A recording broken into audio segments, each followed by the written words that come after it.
My name is Pascal. I'm a Christian by faith. I'm 69 years old. I'm a MSc postgraduate in mathematics. I'm a retired college lecturer from engineering, government engineering college. Now, you quoted from the Acts of the Apostles what Peter addressed to the people. Now, the same Peter says in John 6 chapter 67, 68, 69, then Jesus said to the 12, do you also want to go away? Then Simon Peter answered unto him, Lord, to whom should I go? You have the words of eternal life. Also, we have come to believe and know that you are the Christ, the Son of the living God. Then Christ said, blessed art thou, Simon Bar-Jonah. It is not flesh and blood that hath revealed it to you, but my Father himself who is in heaven. Now, to your question, I answered this question.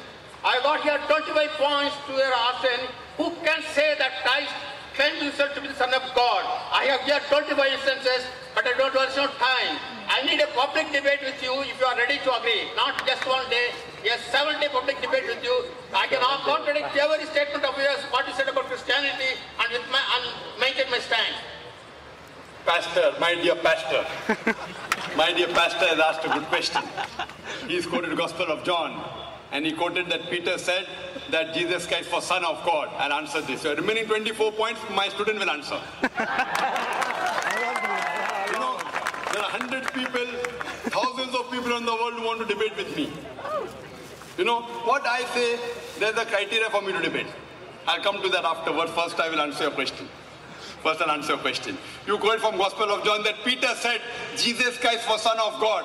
Brother, my statement was, if you remember, I will repeat it, there is not a single unequivocal statement, not a single unambiguous statement in the complete Bible where Jesus Christ, peace be upon him, himself says that I am God, or where he says, worship me. I want to add, and including you, if any Christian can point out a single statement from any version of the Bible, any unambiguous statement, any unequivocal statement where Jesus Christ, peace be upon himself, says that I am God, or worship me. 3 words. I am God, or worship me. 2 words. I am ready to accept Christianity today. I am ready to put my head on the guillotine. I am not speaking on behalf of my other Muslim brothers. They may not be well versed in the Bible. Now what you quoted to me is not fulfilling my criteria. Yet I will answer. What you quoted is Peter saying that Jesus Christ is Son of God. Brother, do you know in the Bible there are sons by the tons? God has got sons by the ton. Adam was son of God. Ephraim was son of God. Israel was son of God. All those who are led by the Spirit of God are sons of God. So son of God is a word used in the Bible, means a person who follows the teachings of God Almighty. If you follow the teachings of God Almighty, according to the Bible, you are also son of God. If I follow the teachings of God, I am son of God. If you read the Psalm that says in the Romans, chapter number 8, all those that are led by the Spirit of God are called sons of God. So what is new about it? I will help you. Your 24 points, inshallah, your 24 points, my student will reply. I will help you. You know, Christian missionary says, no. Jesus Christ, peace be upon him, is not normal son. He is the begotten son. And they quote Gospel of John, chapter number 3, verse number 16. For God so loved the world that he gave his only begotten son. Whosoever believeth in him shall not die, but have everlasting life. Whether this verse I'm quoting from King James Version. It's a dead letter. For God so loved the world that whosoever believeth, for God so loved the world, whosoever believeth in me, that he has given his begotten son. Whosoever believeth in him, me, shall have everlasting life. Now this word begotten son, which is there in the Gospel of John chapter 3 verse 16 in the King James Version. Brother, are you listening to me? If you can't do 2 things at the same time, then you say, I did not listen. Yes, I listen. So how can you read and listen at the same time? Are you a superhuman being? I just refer to answer to your question. Whether you listen to my question and you can have a debate with my student. You come to Bombay? Yes, I want to debate with you. With me, you're not about debating, brother. I'll come to it later on. So the begotten son is, begotten means sired by God. Begotten means God Almighty, you know, it's a lower function of animal sex. It's an insult to Almighty God. So that's the reason in the Revised Standard Version, revised by 32 scholars of the highest eminence, backed by 50 different corporate and Christian denominations, they said that this word begotten in Gospel of John chapter 3 verse number 16 was an interpolation, was a concoction, was a fabrication, and they threw it out of the Bible. Who? Not Muslims, not Hindus, 32 scholars of the highest eminence, backed by 50 different corporate denominations in the Revised Standard Version of the Bible, RSV.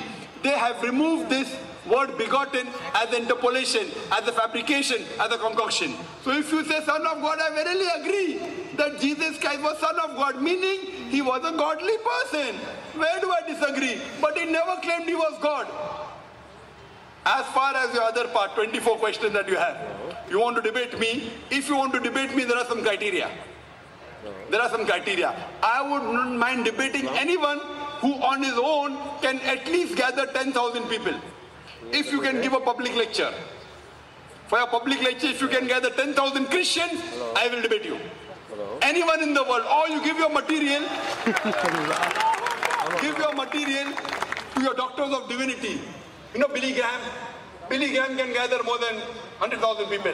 Billy Graham, Morris Cerullo. Give these people. Who are you? I don't even know you. Why should I waste my time? You want to debate? Yet you can debate. Come to Bombay. Take an appointment. My student will debate with you. And answer all your 24 points. We have many students in the queue. Waiting. There are many such people who challenge me. We say for debate with my student. If anyone wants to debate me, when by God's grace, Alhamdulillah, I can gather 100,000 people, 200,000 people, 300,000 people individually for my talk. At least the person debating me should have a stature of getting at least 10,000 people. If you cannot gather 10,000 people, it's a waste of my time. Why should I make you famous? Yet, you can have a debate with my student. Many people are there. You know the students of our school also, inshallah. You are 69 years old, no problem. My young students will debate you. Fine? Tell me when you are coming. You can come there, hire the hall, you pay for the thing, fine? If you are worth someone great, we'll pay for you. If you can't gather 10,000 people, you come there, arrange for a hall, call my student for a debate, we'll have a debate. If you want to tell the date, you can announce now only. Which date are you coming to Bombay, brother? Pastor? Yes. Which date are you coming to Bombay? Tell me. I have to gather the audience, then I'll tell you. No audience. You coming alone, no problem. When 10,000 people, then you debate with me. First, at least debate with my student. You gathering audience will take you a lifetime. I don't know how long will you live. I want you to do. I want to answer your questions, not my questions. My student will answer. My students are well-versed, Pastor. No. When can you come to Bombay? Most welcome. Give a time, I will arrange my student to debate you. If you cannot debate my student, and you cannot gather 10,000 people, so why should I waste my time? What you can do is ask a question. You asked a question, I gave the reply. Now you can go behind the queue for your next question. Behind the queue, yes, brother. Yes, can I take the question from the sister's side, please?